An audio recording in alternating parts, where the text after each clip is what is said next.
Hello, a very warm welcome to Scottish Golf's third Zoom webinar. I'm Ian Evans, the Club Business Manager at Scottish Golf, and I'll be your host again today.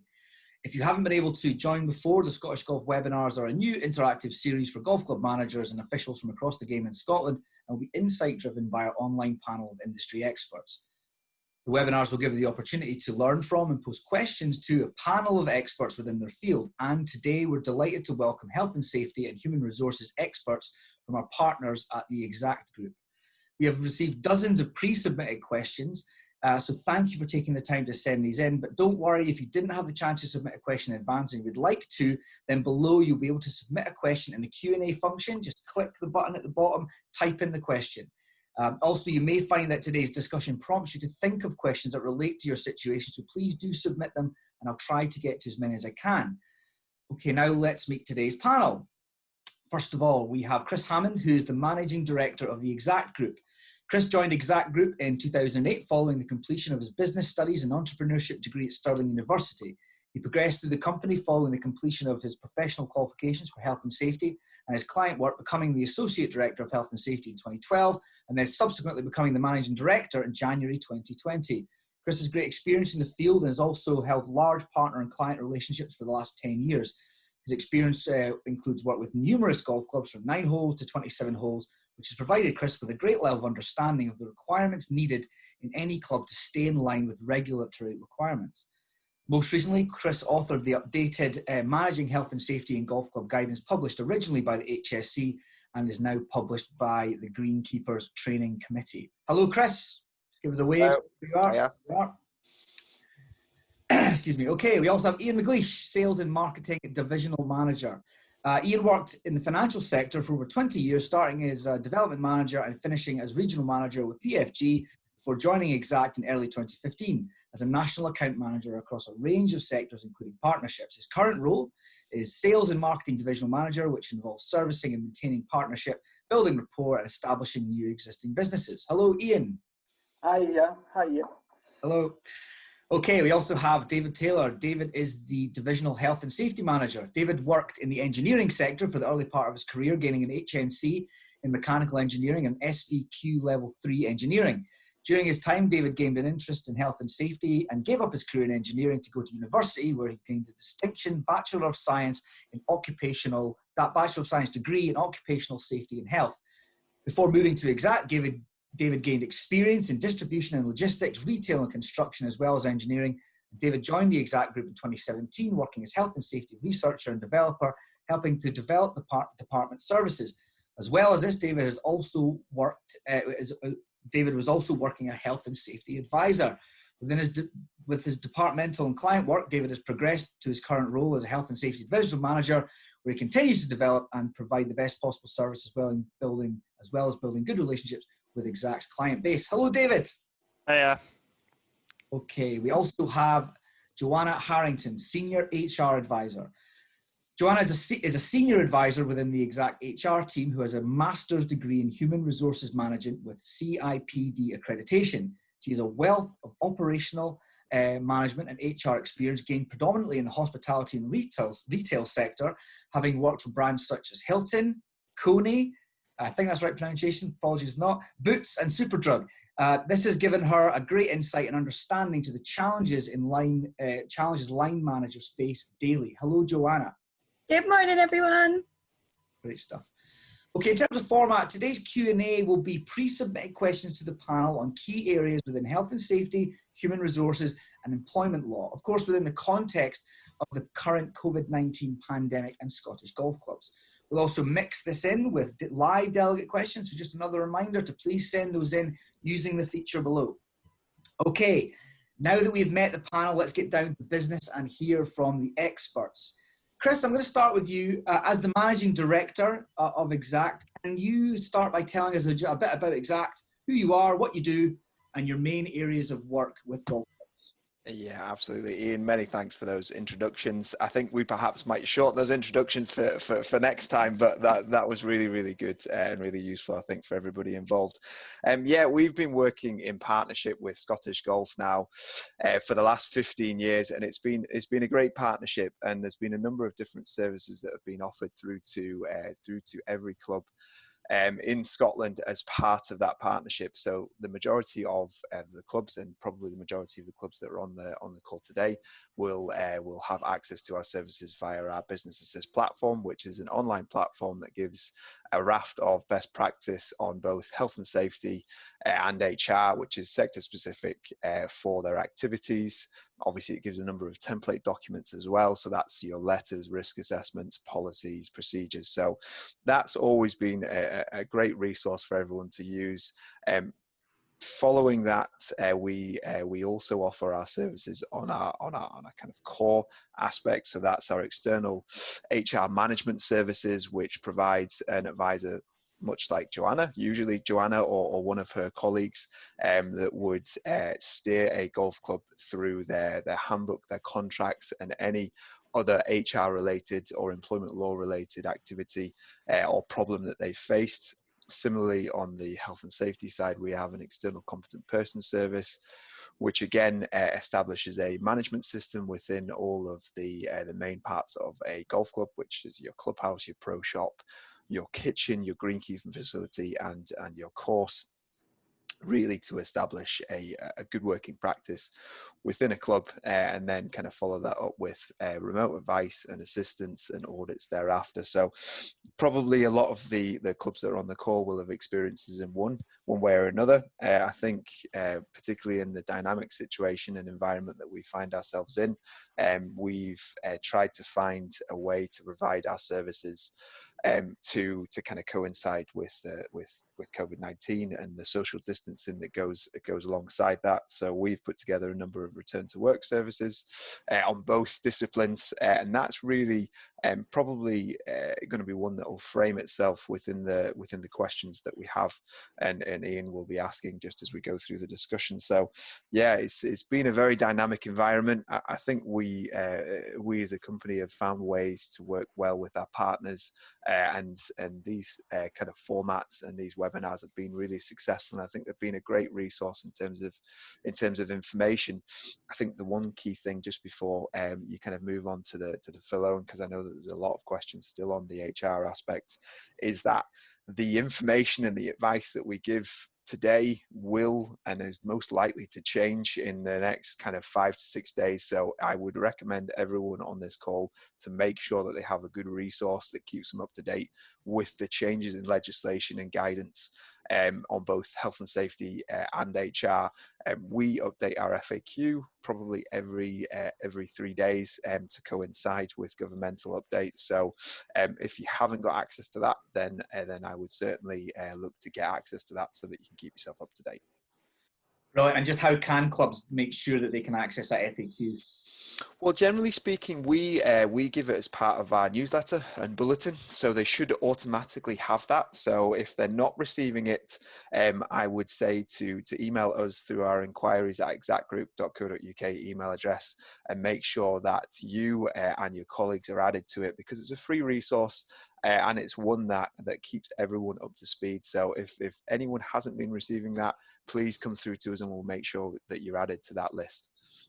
Brilliant. And I can just add a lot of my work with clubs involves referring to Xact, and you mentioned the Business Assist, the online templates, all up-to-date compliant information developed specifically for golf clubs with the type of rules and terminologies that you use. Really, really good resource, editable resources. And also with the newsletter, keeping yourself up to date with exactly the changing legislation has never been more important now than it has been. So really good signpost there, and I hope anyone listening hasn't signed up, you do that. I'm going to jump right into the club questions. We received, as I say, quite a lot of club questions. I'm going to focus first of all on the furlough, because we received about at least a third of the questions about that. I'm going to put the two first questions together, if you like, and throw that out there. So I'll just read them back to back. So question 1 and 2 is, do you expect the furlough scheme to be extended past the end of June? If not, then what happens if businesses can't operate or open? And then secondly to that, if the furlough stops and we don't have resources to pay staff, what happens next? And before I ask you to come in, I just want to kind of acknowledge we're talking about very difficult subjects here that can involve people's livelihoods. These are subjects that clubs are having to wrestle with at the moment, but we're very cognizant of that. And obviously we're keeping all the questions completely anonymous. But if someone could come in on those two elements of the furlough at the moment. Of course. So with regards to the situation, completely appreciate the situation and everybody's facing that at the moment. And thank you for the question. I think the main thing to do is to get an understanding of where you are as a club. And I'm being very hypothetical because until we understand what the release of lockdown is going to look like, then that will give us a lot more of a judgment on what you can and can't do. So once we get that understanding of what the next steps are going to be and what that's going to allow our clubs to do, it would be about assessing your situation, assessing your head count, where that head count is, whether it's out in your course, in your clubhouse, and how many of those people you actually are going to need. And then you'll have a good base to understand who you will have in your business and then what possibilities you have for the ones that you might not be able to bring back to your business at that stage. With regards to furlough itself, there has been no indication yet that that is going to be extended past June. There has been media information out there that it may be reduced in terms of percentage, it may be industry specific. That has not been confirmed formally by the government. So at this stage, I can't give you too much information on that. But as it does come out, we will take that on board and feed that out through our newsletters and our bulletins as we've been doing. But the first thing is to assess your situation based on what this exit of lockdown is going to look like. What are you going to be able to do as a club? And from there, we can take the steps to start saying, right, what would be our plan? So if furlough is going to completely end, and that's not an option, the first thing I would say, which may actually dip into some other questions you may have, is do you have a layoff or short-time working clause in your contract? If you do, that is something you may be able to implement with your team. It does need to be in the contract for you to be able to do that. So layoff is where someone would be completely laid off and they wouldn't be working at all. That can be done for a period of 4 weeks, or it can be done over a period of 13 weeks on an on and off basis. So you would work 1 week, not work the next, work 1 week, not work the rest, for 6 weeks out of 13. Okay. The other option perhaps would be to engage your team, have that open and honest conversation with them, help them understand where the club is at and help them understand what you want to do going forward. And would they actually be able to take maybe some sort of reduction in hours to allow them to work on a temporary basis at those reduced hours and to allow you to have everybody in work earning and participating and getting the club back to where you want it to be going forward in the long term. Okay, I mean, that brings us on, so forgive me if there's a little bit of a overlap here. Of course. But the next question was very specifically on that actual clause you talked about. So the question is, times if furlough is not extended, we may need to consider laying off our bar staff. Our contract is an ACT contract, which allows this for this option. Yeah. My concern is that what happens if the two full-time staff who've been there 15 years and 10 years respectively request redundancy, which would be a very expensive option for the club. Are we obliged to agree to a redundancy request? And they've actually quoted the contract, but I think you'll know probably it's clause 23 in the layoff short-time working contract. So what would you say to that if there's a significant cost around redundancy if there isn't the work there? Yeah, so if you do engage in this layoff and short-time working clause, there are statutory terms and conditions around it that should you get to the end of that layoff or that short-term working period, an employee can request redundancy at that point. They do have to meet some terms in terms of doing so. So they do have to make that request as what's called a written notice in writing. And that does need to be done 4 weeks before the last day of layoff or short-time working. If a club cannot give a counter offer, which means you can say, I need another 4 weeks and then things should be getting back to normal, then an employee could look at resigning from their position, and then that would engage the redundancy process, and the club would be obliged to go through that redundancy process. And obviously, being a statutory entitlement, the person would be entitled to the statutory minimum redundancy payments that would be involved with that. The employee does have to resign 7 days after giving written notice. So once they give you written notice, if you provide a counter offer, then great, because you foresee there's going to be a change in up to 4 weeks' time and things should be getting back to where you want them to be. If you cannot give them that counter offer, then within 7 days of them giving that written notice, you would be looking at the redundancy process to kick in once that period of layoff ends. Okay, and again, conscious there's maybe a slight crossover, but I just want to make sure the club questions. So it's we are very worried about the future of our club, as are probably a lot of smaller clubs. All 4 employees at our club are furloughed, but when the furlough ends and all of a sudden they are entitled to come back and work and go back onto full pay, we are very worried about how to survive, as we will have no income from visitors, bar sales, merchandise, memberships are dramatically down, etc. We want a very tight ship with hardly any profit margins. We were wondering what our legal rights are regarding employees, i.e. can we cut their hours to suit our finances or demand for services, or lay them off, or even offer them redundancy if we have to pay full pay for the rest of the season and during winter season, and we feel this would finish us off. We know there are loans available from government, but this would just put us further into debt. No, completely appreciate that situation, and as you said, as part of the question, there's a lot of clubs that are concerned about that. As I've said, obviously, if you have that layoff short-time working clause in your contract, that could be something that you could use as a potential buffer with regards to wages and reducing hours. If that's not an option too, you could obviously, as I said, engage your staff on a more informal basis, help them understand the current situation, have that open and honest discussion with them to help them understand that they're as much a part of the club as everyone else is, and could they support you going forward for a temporary period of time to take a reduction in hours to help you move forward out of this period.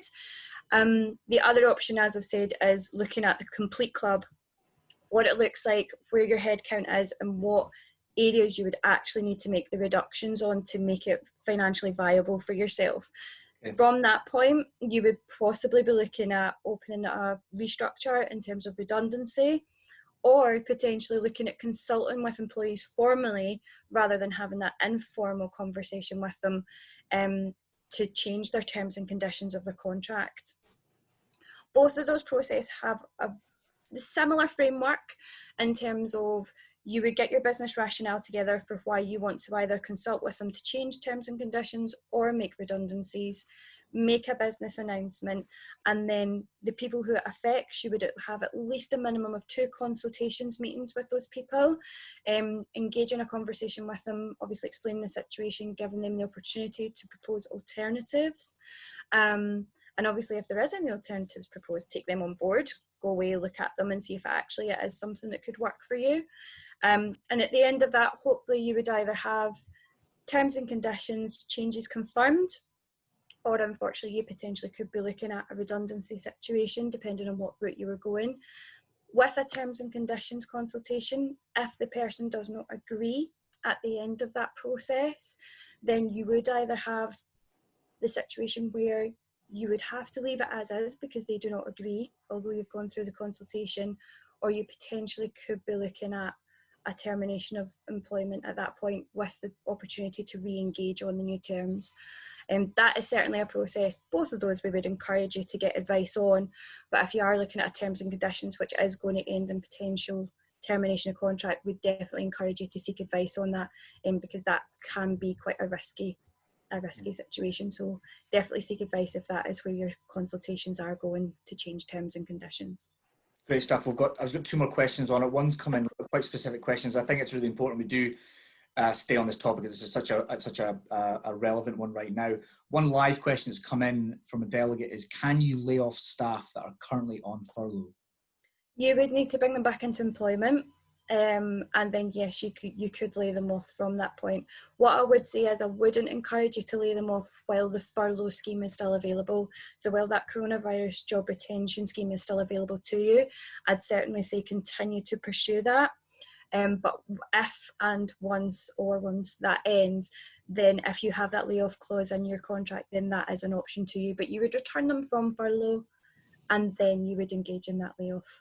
Okay, and the last one is, in the event that furlough personnel have signed agreements to receive 100% of pay, utilising the 80% government scheme, what happens if the club chooses to no longer pay the 20%? I assume, this is me adding this bit, that's to further cut costs and be sustainable, and the club choose to reduce that subsidy effectively. So you have put an agreement in place with your employees, which they have agreed to for the 100%. So you will have to re-engage them again with a new agreement to say that they are now happy to change that to the 80%, because it is a change to their contractual terms and conditions in terms of pay. But again, as I've said a couple of times, just engage them honestly, make them aware of what you're doing and why you're doing it and what you hope to gain from it, and hopefully that they will understand and they'll continue to engage in that process. And in the more frank conversation, which I hope doesn't need to happen, you can be honest with them in terms of what the potential alternatives could be for the club in terms of having to reduce headcount or potentially the whole viability of the club. But hopefully that just that open and honest conversation about what you're hoping to achieve from this, that will help you engage the employees with the 80% as opposed to some alternatives that could be coming. Okay, fantastic. Thank you very much, Joanna. Really, really insightful answers there. We're going to move on to some, I guess, health and safety led questions. So the question is, if we open the shop and the course finally opens, do we need protective screens for the staff serving? Who would like to come in on that? Yeah, well, I'll pick up on that, Ian. Obviously, looking at this, we would just look at the things that moving forward, what the club can control, and if the shop does open back up, then we need to look at obviously putting control measures in place to minimise the risk of the spread to COVID-19.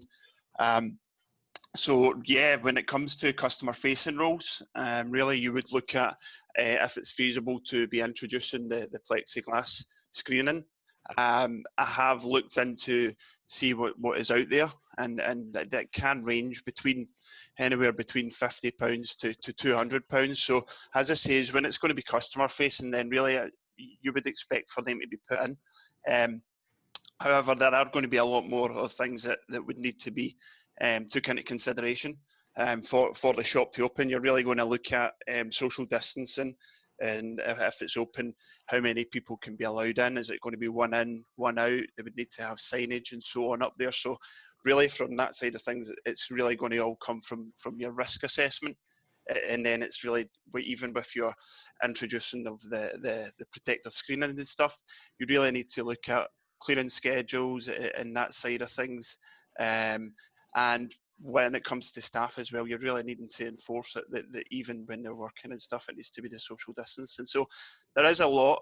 I know that is obviously a main thing, because you would have seen them if you go out about supermarkets. And yeah, when it comes to customer facing, then definitely we would look to have them in place if it is feasible. However, there is a lot more to it that you would really look into, running from your risk assessment and identifying. Really the big thing that's going to be coming in is how can we ensure social distancing is kept in place, you know. Okay. Thank you very much. There is more questions and so on that will go more into depth with the risk assessment side of stuff and that, but I'm just trying not to cover it all in the one question. Okay, great. Thank you very much. The next one is in the context of a duty of care. The question is, if we ask employees to carry out a duty under the return to golf and have provided PPE, that's personal protective equipment, I think, does the employee still have the right to turn down the work activity if they feel it is unsafe in their mind? This has been part of a recent conversation with staff at our club.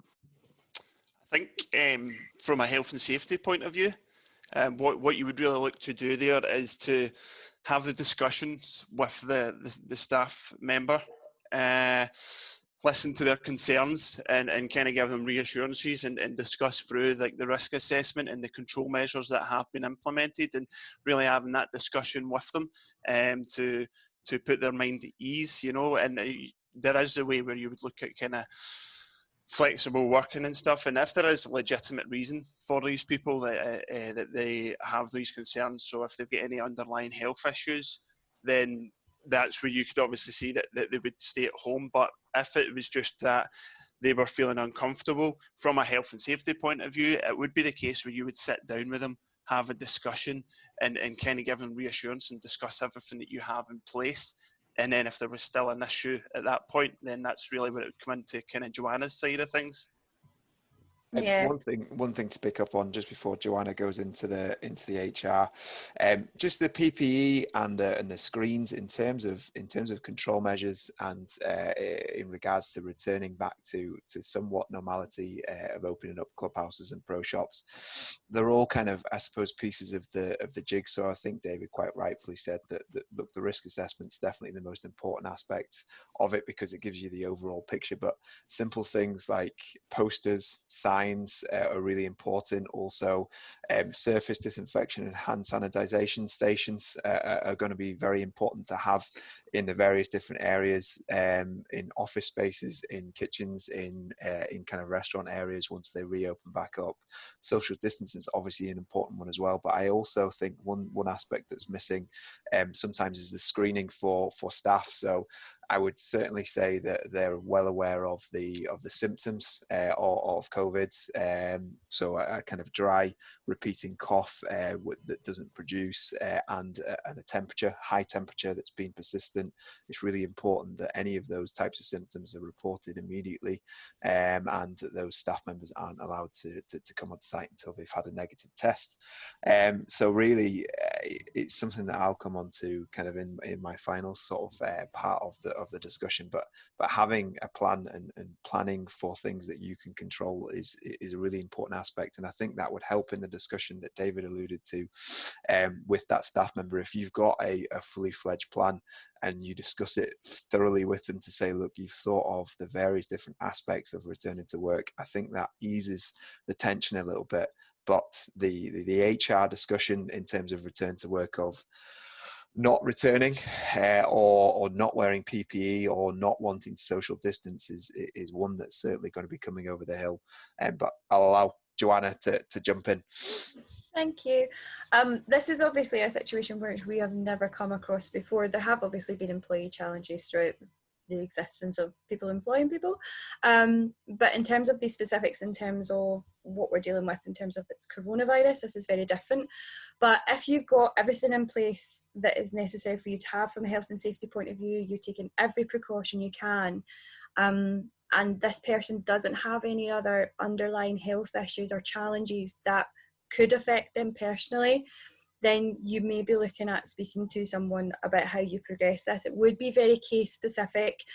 Each individual person will be different in terms of how you approach this, but if they are failing to follow a reasonable management request, which, for example, PPE to protect everyone, that could be considered as a reasonable management request. If they are failing to do so, then you may be looking at, depending on the challenges that employee could face, going through a potential investigation and disciplinary process. But I do have to be really clear that it will be case by case basis, because people may have underlying challenges with regards to PPE and also with health that could impact them further than your general population of employees. So that would definitely be a situation where I can understand and it can be handled, but seek advice on that one, definitely. Great. Well, on that note, we've got another pre-submitted question. I should say that there's quite a lot of live questions coming in. We'll try and get to later on that are a range of things. But on the aspect of health, this question is, with an increase of regrowth on our course and still operating with one greenkeeper, we have a situation where our greenkeeper is under stress. He's following the BEGA, that's the training body for greenkeepers guidelines, and doing the minimum. Our committee does not factor in the maintenance of equipment on top of the excessive growth. We were following BEGA's guidelines for lone worker policy. What's the best way to manage the mental well-being of our greenkeeper, where there does not seem to be any suggestions or ability of taking another greenkeeper off furlough? So the one greenkeeper maintaining the course on their own is finding himself under great pressure. I think it's first of all about setting expectations, because I've worked with golf courses in normal situations that operate with maybe 1.5 greenkeepers, and the expectations is that they have a perfect course, and sometimes when there's situations like that's never going to be the result. So I think in terms of the club management, I think they need to set those expectations. If they've had 3 greenkeepers in the past that have maintained the course and maintained the equipment, they can't expect a single greenkeeper to be able to do those duties on their own. So I think there has to be a list of items that are essential for that person to be able to carry out, but also an expectation to say, look, we understand that you're not going to be able to get to some of those duties. So perhaps picking those up on a weekly or a monthly basis rather than it being a daily task would be one you want to suggest, because I would imagine that greenkeeper, particularly if they're struggling with their mental health, will be trying to carry out the duties of 3 or 4 greenkeepers in the allotted time that they have whilst they're working. So you can understand why that's a stressful situation. But I think Joanna and I'm sure David will also reiterate that communication is certainly key on this one, and it's also kind of adjusting kind of those needs of the club based on those discussions. But Joanna, just from the HR point of view, how would you approach it? Of course. I think for me, if you're working on your own, you have some sort of team. Obviously, you've had that interaction throughout the day, and maybe it's just a part of maybe having that key person that they could check in with in the morning and at the end of the shift, just to talk through what the day is going to look like, what they think is going to be key necessity, and then at the end of the day, just checking in to see what they have done, just so they've actually got somebody just to have that kind of normal chat that you would do throughout the day. To be able to talk about work, if there's anything that's worrying them, if there's anything that they have concerns about, they have that person to communicate with, they have that opportunity to almost offload that onto someone, not necessarily for them to resolve it, but even just to have that offload, that would always be, I think, a really, really helpful thing. Whether you have a greens convener within your club, whether it's a captain, whether it's the head greenkeeper, just someone to have that half hour out of the day just to really make sure that they're engaging with the team that they have engaged with before. Okay, we've had a few questions around health and safety in terms of the clubhouse to the physical building. So the question is, we have in-house bar and catering and are aware that setup will not be the same for a while. What is your advice on how to go about ensuring the clubhouse is safety equipped? On the back of that, there's another question, which is, what guidelines and restrictions do you expect to see in place for a clubhouse to function? From the first part of the question, how do you go about making sure that it's safely equipped? Really, that's going to stem from carrying out a risk assessment. So again, that's really where clubs are going to need to do. So they're going to need to assess their premises because of COVID-19 and look at what they can do to obviously minimise spread and so on. So again, it's going to be a risk assessment. You're going to look at the bar and catering side of things. It's probably going to be that it's going to be minimising people who can be in and around and carrying out these sort of duties. So again, as it says, with the people who are in carrying out these duties, it's going to be, is it possible to have social distancing in place for them to be able to carry out their works and so on? As well as that, the big thing that should come from the risk assessment, and then if it's identified, you then really need to ensure that training is carried out, but for all staff, and Chris had talked in this earlier on, ensuring that they know what the club has put in place. So with regards to if anyone feels unwell, if they have any of the symptoms and so on, that they shouldn't come into work and who they should report to. As well as that, they then need to be given the training based on what came from the risk assessments and really the new control measures that the club are implementing. So as I said, with social distancing, with the PPE that they must wear, signage and so on that's in place, So from that side of things, with the bar catering setup, I would imagine that's how it would be. But from what's in place just now, and I'm not too sure if some golf clubs are not doing it, is that they are functioning as either like a takeaway or even kind of delivery service, and they're offering that. Just now where we're at, I wouldn't see that members and so on are going to be able to come in and sit down at the bar or have meals and so on. I really would see that that's going to stick with that just now, where it would, if they are going to be offering a catering service, that it would be on a takeaway kind of service and so on, and then you would be looking at the control measures, how people would be making orders and paying and obviously controlling numbers and so on when people are picking things up and so on like that. So that really would be from the two kind of sides with members coming into and how if the bar and that was operating, But then from the side with the employees and so on, it's really about making sure that they are given the right training and the right information, and that the club has the risk assessments and policies in place, and that all this information is put across and everyone's in agreement that they're going to follow these control measures and so on, that are the new norm that we go back to. I think it will be quite. I think it will be quite challenging. I think some of the control measures to consider: removal of chairs in the sitting areas. I think a waiting service is not going to be possible if you return back at the moment. So it will very much be, if there's food being prepared, the collection of that food needs to be carried out from a table or a surface that's left on, and then the customer picks it up. Max occupancy of your actual seating areas. Probably if you have a small bar, you would have a single person working in that bar anyway. But if you have a larger bar, it's the consideration of whether there can be 2 or more people, based on social distancing. It's going to be the cordoning off of sinks to allow for the distance between 2 people if they're using the toilets, and it's going to be additional cleaning and disinfection. But having written our own plan for Xact, it can be quite complicated. It's certainly doable, but there are a lot of factors you need to think about, and it's going to be the elimination aspect of some of these tasks. So physical removal of seats is a really easy one to do, but it's factors like that you need to plan ahead for. Okay, thank you again. We've had quite a few questions coming in, quite a lot on the HR side, so I'm going to swing it back there if I can. One that's coming live is, staff are obviously starting to think about returning to work, and one of the first things I am sure will be asked will be about holidays. How do we calculate annual leave for this year if our leave period is April to March? Assumes that means that's when people are generally encouraged to take holidays. What do we do about staff who have holidays booked during the furlough period? Will there be a generic risk assessment for clubs returning to normal? So I think we've touched on that, but around holidays, people on furlough having holidays, how do you manage that for people coming back to work in the future? Of course. So if they are currently on furlough and they do have annual leave booked, they can take that holiday. That holiday can be taken. But if you're currently agreement for 80% pay, then you do need to pay that annual leave period at 100%. So if you pay 4 weekly, and they had taken a week's holiday, you pay 3 weeks at the 80% and then 1 week at 100%, and that would use that annual leave entitlement.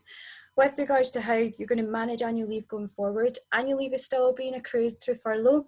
If they're a salaried employee with set hours, then they would be accruing it as they do on a month-to-month basis. If they are an average earner, then you would use the average of the past 52 weeks to figure out what average annual leave they would earn. And they have made an amendment to the working time regulation where your annual leave entitlement for this year can be carried over for the next 2 years, and it was an allocation of up to 20 days that can be carried over the next 2 years, because they do understand that employers can't fit all this annual leave in, but also employees are entitled to 20 days as a statutory minimum. So that statutory minimum 20 days can be carried over for the next 2 years, and that can be spread out over the next 2 years. Should they leave within that period, then they will be entitled to get paid for that annual leave that they have carried over. Okay, another HR focused one. Can you clarify that where clubhouses will not operate potentially for several months, should we lay off staff and not make them redundant? It's really going to be down to your very much club specific in terms of what you have in place and what the guidelines are going to be going forward. If you feel that within 4 weeks of furlough ending that the guidelines are going to be enough that you will be able to start work again, then layoff would be an option to you. If it's going to be for a much longer period, unless you get some sort of agreement from the employee that they're happy to be unpaid for a period of time, or they're happy to take the reduction of hours perhaps because you can do some work but not full time, then you could potentially be looking at a redundancy situation. So it's going to be club specific, but I will really be looking at what this out of lockdown process is going to be, what your plan is going to be going forward. Another HR focused one, do we have any formal obligation to 0-hour contract employees? If they are genuine 0-hour contract employees, no, the contract should state that you can or cannot offer work, and they can or cannot uptake the work offered.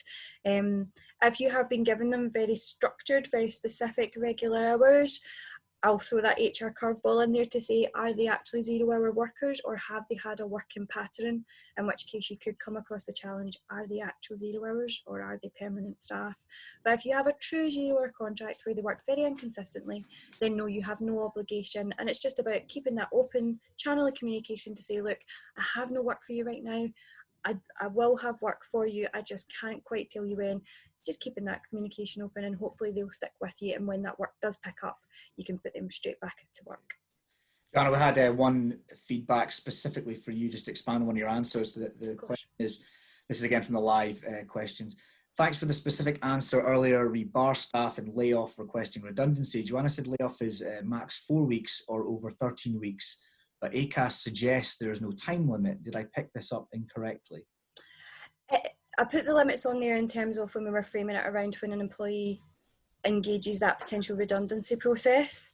If that process is not engaged, which was what the question was hovering around before, then you can potentially continue to put that process in place. Okay. As long as there's a valid business reason there and there's a structure around what you're doing and why you're doing it, then you can continue in some situations to continue that layoff process.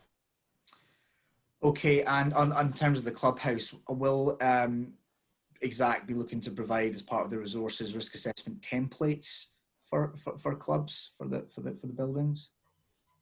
Yes, yeah, we've done a few different things. I mean, David's developed e-learning courses, guidance policies, and risk assessment. We're updating our business assist pretty routinely. So yeah, those resources will be as part of that. Obviously, they will just be templates, and there's certain aspects that we would say, look, if you need advice, please come through to us. So yes, yeah, absolutely, templates will be available.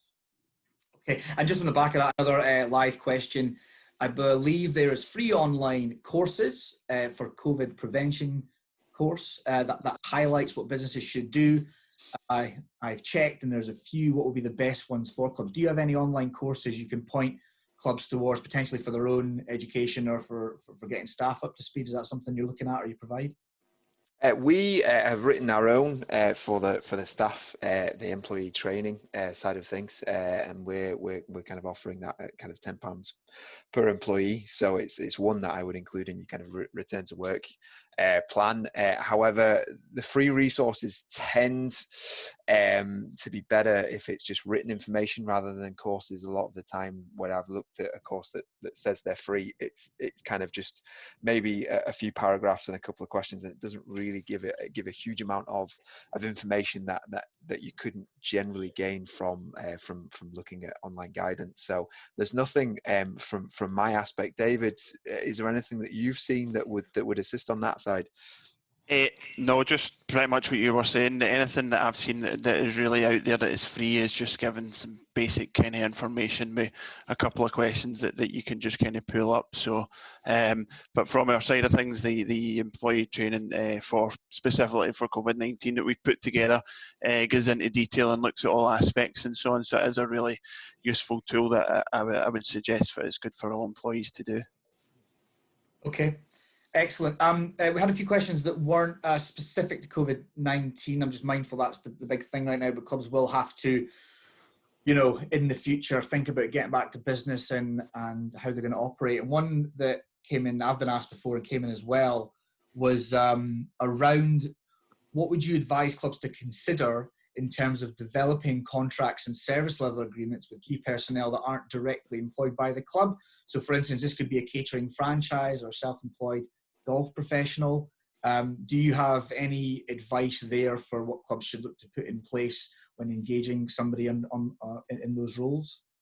Yeah, I mean, in those sort of situations, and from the contract law aspects of franchise to franchise, there are a variety that I've seen. So, and it generally relates to kind of revenue share from the kitchens, and really who's responsible for the maintenance of the equipment, the fixed space, and really getting those different aspects down. Now, It really depends, you know, what function the club wants from the franchise. If it's just the provision of service and foods, and they're not worried about the revenue aspect of it, you know, that can be, you know, a very one-sided arrangement where it is pretty much on the aspect of the franchise to supply everything from the staff to the goods and the maintenance of the kitchen. If it is very much a kind of a revenue split between the two, again, that would usually coincide with the club remaining to be responsible for the equipment and even some of the aspects of the provision of staff as well. So a lot of the time, a franchise arrangement would sometimes just have, it's the provision of a chef, and they would provide the food. However, the waiting staff, the equipment, the facilities are all still the responsibility of the club, and they need to pay for it. So it is kind of variable. It's extremely variable, and it depends on the kind of turnover from the kitchen in general. We don't tend to have a template arrangement between kind of franchises and clubhouses, but Joanna, you probably would advise more on the contractual side and whether you know, someone's an employee of the club or the franchise. Is there any input from you on that aspect? If you're looking at a franchise which doesn't have any employees of the club, or if you're looking at, for example, a professional that has a self-employed agreement, that doesn't fall within the realms of employment law. So I would certainly encourage you, if you're doing anything like that, taking a self-employed professional, any self-employed person or franchise, that you engage with a solicitor with regards to your agreement to make sure that you have a business-to-business arrangement that is fair for all parties. If your franchise obviously is, as Chris says, just a chef and they cook the food and then everyone else is employed, then obviously you will have employment contracts with all of those employees, and you have the usual duty of care as an employer with those employees. Definitely. Okay, well, I wanted to come in there. I tried to get onto Business Assist just now with no option to register or to log in. How do clubs get onto Business Assist?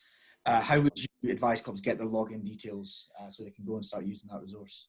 Yeah, very good point. I mean, and as you know, the responsible person in a club changes on a fairly routine basis, be it the club captain or a club secretary changing, what I would suggest is, again, to get in contact with us and to provide us with your updated contact details, and we will get you logged in straight away. So yeah, use the inquiries at xactgroup.co.uk, and we will either call you back or email you back with the login details, and you'll be able to get straight in.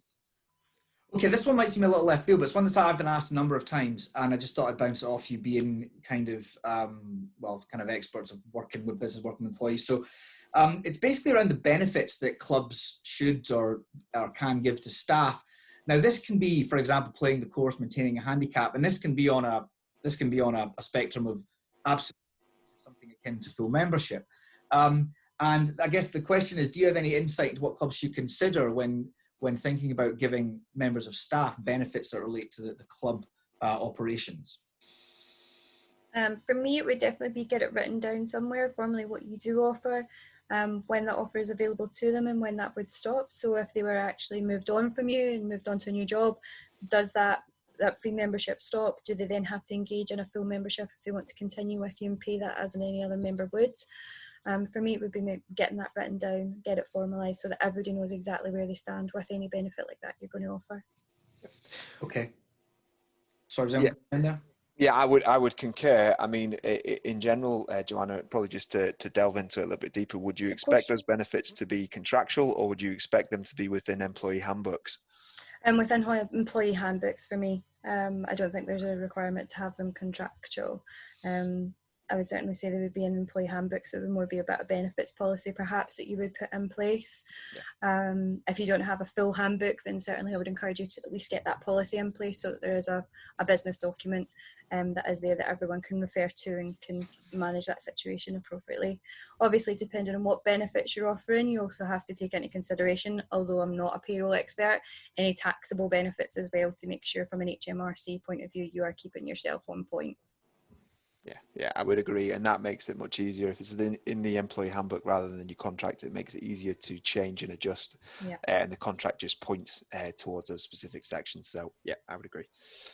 Yeah, great point. Again, another kind of, I guess, quite generic one that clubs have wrestled with in the past is social media, and it's a great tool. Of course, clubs use it effectively to communicate with customers, potential customers, sell, green fee and memberships and whatnot. but it can also sometimes have cause problems. Do you have any advice on in terms of what you'd have in terms of policies aimed at staff and members? And should these policies be entirely different documents? How staff should behave on social media regarding generally or with regard to the club, and how members who are very often stakeholders of the club, how they should behave? Do you have any insight into social media policies? Yeah, of course. I mean, I would certainly always encourage a club for all their employees to have some sort of social media policy in place that's just a part of day-to-day life now. So yeah, definitely encourage you to have a policy in place that explains clearly what your expectations are of your employees on their own social media in terms of referencing the club. If they have themselves as a status of an employee of X club, then what that would mean for them in terms of working, like operating on social media, and how that could impact the club and how that would be managed going forward. Would it link into a disciplinary process if they did inappropriately act on social media? And then if anyone actually has access to a formal club social media and they actually make those posts about membership, marketing, how they handle that as well, I would certainly say that should be in your social media policy. Again, that's a policy, it's separate from your contract, as Chris highlighted before, so that you do have the flexibility to update that when appropriate, because social media is an ever evolving monster, and there's new things coming out all the time, new ways of communicating. So I'd certainly say get a policy in place. If you're not sure what you want to do with that, certainly get in touch with someone and we can certainly help you with that.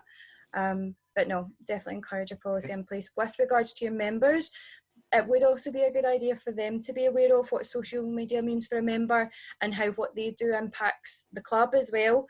And certainly if you want to put that as part of your membership terms and conditions, then you could do that as well.